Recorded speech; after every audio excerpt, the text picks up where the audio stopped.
అన్నమాట. సప్తగిరి ప్రసాద్ గారు, సో మీరు టెక్నికల్ ఇష్యూ వల్ల చెప్పండి. తెలుగుదేశం పార్టీ ఎంత పర్సెంటేజ్ స్థానాల్లో పోటీ చేస్తుంది సార్? ఇప్పుడు ఎవరు ఎన్ని సీట్లు పోటీ చేయాలా, ఎక్కడ పోటీ చేయాలనేది పార్టీలో ఉన్నటువంటి ముగ్గురు అగ్రనేతలు కూర్చొని సామరస్యంగా చేసుకుంటారు. మొన్న 24 అసెంబ్లీ ఎన్నికల్లో కూడా ముగ్గురు అధినేతలు విత్ ఇన్ ద 4 వాల్స్ మధ్య కూర్చొని ఒక బ్రాడ్ డిస్కషన్ చేసి సింగిల్ పాయింట్ ఎజెండాతో ముందుకు రావడంతో 164 కొట్టాం. మేము ఇంకాస్త కొద్దిగా కేర్ఫుల్ గా ఉంటే జగన్మోహన్ రెడ్డి సింగిల్ డిజిట్ పరిమితమై ఉంటాడు. కొద్దిగా చిన్న చిన్న ఈక్వేషన్స్ లో దీని వలన మేము 1-2 సీట్లు పోగొట్టుకున్నాం. 1-2 సీట్లు పోగొట్టుకునేసినాం.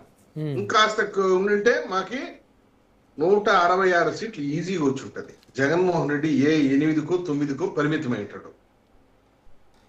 ఈ రిజల్ట్ ఎట్లా సాధ్యపడిందంటే మేము కూర్చొని డిస్కస్ చేసుకున్న వల్ల, అగ్రనాయకులు కూర్చొని డిస్కస్ చేయడం వల్ల వచ్చింది. రేపు పొద్దున లోకల్ బాడీ ఎలక్షన్స్ కూడా సేమ్ ఫార్ములా ఇంప్లిమెంట్ చేస్తాం. ఇప్పుడు వైసీపీ వాళ్ళు ఏంటంటే మేము విడిపోతాము, దాన్ని అడ్వాంటేజ్ చేసుకుని మనం గెలుస్తాం అనేటువంటి పగటి కళలు అంటున్నారు తప్పించి, ప్రజల దగ్గరకు పోయి నేను ఈ మంచి చేశాను నాకు ఓటు వేయండి అని అడిగే ధైర్యం లే. మీకు తెలుసో లేదో 2024లో జగన్మోహన్ రెడ్డి ఎన్నికల లైన్ ఏం తెలుసా సార్? ఈ బిడ్డ వలన మంచి జరిగి ఉంటే, ఈ బిడ్డ వలన మేలు జరిగి ఉంటేనే నాకు ఓటు వేయండి, ప్రతి ఇంట్లోనూ మంచి జరిగి ఉంటేనే జగన్మోహన్ రెడ్డి ఓటు వేయండి అని చెప్పి ఓటు అడిగాడు ఆయన 24 అసెంబ్లీ ఎన్నికల్లో. ఓకే, వేయలేదు. ఎన్ని ఓట్లు వచ్చినాయి, ఎన్ని సీట్లు వచ్చినాయి? 11 సీట్లు వచ్చింది. అంటే ఏమి చేయలేదనే కదా నేను పక్కన పెట్టారు ప్రజలు.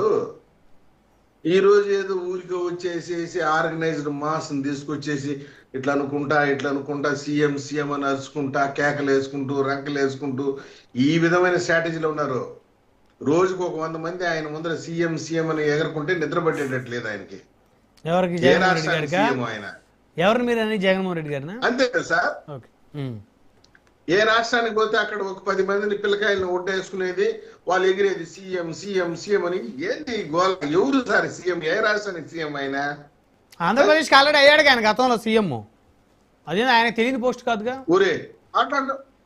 గతంలో సీఎం అన్నప్పుడు మాజీ సీఎం అని ఎగరాలి, కానీ సీఎం అని ఎగటమైంది.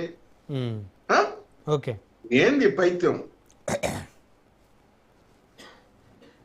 కాబట్టి లోకల్ బాడీ ఎలక్షన్స్ లో కూడా క్లీన్ స్వీప్ చేస్తాం. శ్రీకాకుళం నుండి చిత్తూరు వరకు క్లీన్ స్వీప్. ఇది ఫైనల్ లాస్ట్ పంచ్. ఇది ఒక రకంగా చెప్పాలంటే బాక్సింగ్ మ్యాచ్ లాలో లాస్ట్ పంచ్ ఎట్టయితే కింద పడతాడో, లాస్ట్ పంచ్ వైసీపీ కింద పడుతుంది రేపు. రైట్.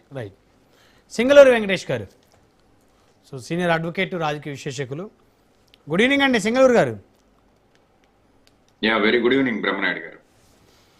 స్థానిక సంస్థల సమరానికి సిద్ధమవుతున్నాయి ఏపీలోని రాజకీయ పార్టీలు, ఇటు కూటమి, అటు వైఎస్ఆర్సీపీ. ఈరోజు ప్రత్యేకంగా జనసేన అయితే 14 మందితో కూడినటువంటి ఒక లోకల్ బాడీ